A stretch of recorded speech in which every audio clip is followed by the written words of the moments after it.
the perfect. When I first tried this beer, I was so blown away that I wanted to learn everything I could about the topic of this yeast, Brettanomyces, that is used to make this beer. It's a very, very odd yeast. It's feisty, it's weird, it's funky. And when you use it in a beer, it creates these strange flavors that have been described as horse blanket, barnyardy, cheesy, even body odory. They're not flavors that most people would necessarily associate with good taste, but it just grabs you and pulls you down to the earth, and it captivates you. Most winemakers think we're crazy. They think we're idiots. They can't fathom the idea that we would use this yeast that they would consider wild. Brettanomyces isn't necessarily a wild yeast. It's a yeast that has a really big, strong personality and gives a really big, bold character if you use it in the right way. Oftentimes when people drink craft brews that have a lot going on, they think, oh my God, this beer's going to be heavy, it's going to be sweet, it's going to be syrupy, it's going to weigh me down. But the thing that is so great about Supplication is that even though it has a million flavors going on, they're all very well integrated. The process of making Supplication starts out just like any other beer. We do a conventional mash where we mix the malt with the water. We start separating that liquid off.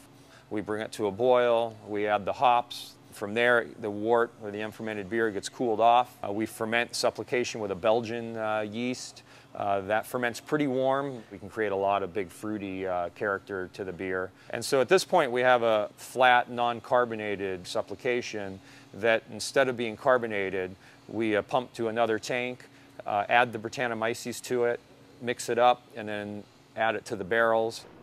He ages the beer in old Pinot Noir barrels that were formerly used for wine, adds souring bacteria to the beer to give it this really tart, kind of puckery flavor.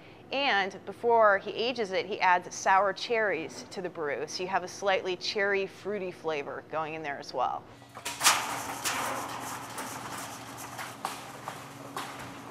Few more barrels here. This whole row is Supplication, and this whole row is Supplication. So we have 120 barrels in our barrel room here at our production brewery that is Supplication. From this point, the barrel will sit for another, on average, 12 months. So all told, it can be as much as 18 to 20 months to make Supplication for just one batch. A little different than most beer.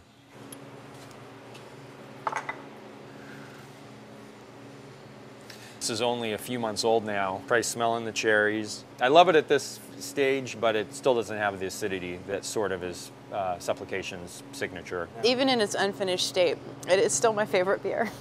It's so good.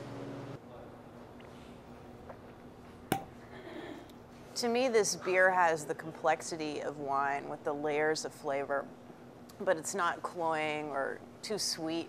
It's almost like tart, like unsweetened cranberry juice. This is not the beer you're going to take to a baseball game and drink a bunch of. I mean, this really is a more refined experience. I mean, not to sound pretentious, but you know, this is a beer to savor.